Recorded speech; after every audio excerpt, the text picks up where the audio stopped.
Më të mirë. Një nga thirrjet që keni dëgjuar është Shqipëria e re dhe ne jemi këtu për ta ndërtuar Shqipërinë e re. Shqipëria e re nuk ndërtohet as me një protestë, nuk ndërtohet as me një javë, nuk ndërtohet as me 20 ditë, por është një proces i gjatë i cili do duhet të jap fund tranzicionit të pafund 36 vjeçar.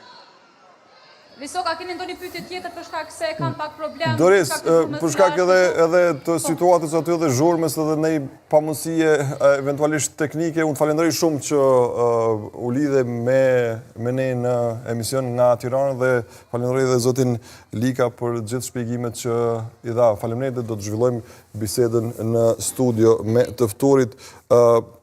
Prof, u nis një protest për Zvërnesin, ku supozohet, ende nuk dihet nëse do të ndërprehet projekti apo jo, që do të investoj kompania e dhëndrit presidentit Trump dhe vajzës së tij, por që përfundoi në një protest antisistem.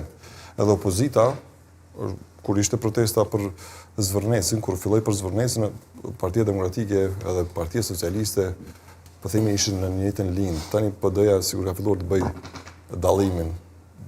Po thotë që është një protest anti-qeveritare, por parullat në shesh aty në Bulevardian, në Burg Rama, në Burg Berisha dhe gjithë ata që kanë ndërtuar këtë sistem 30 vjeçar. Si e keni parë gjithë këtë zhvillim, ju pak të rëndësishëm që ka marrë vëmendjen e medjave ndërkombëtare gjithandej, veçanërisht Shtetet e Bashkuara të Amerikës, duke mbase për shkak se në këtë projekt ishte i përfshirë familja Trump.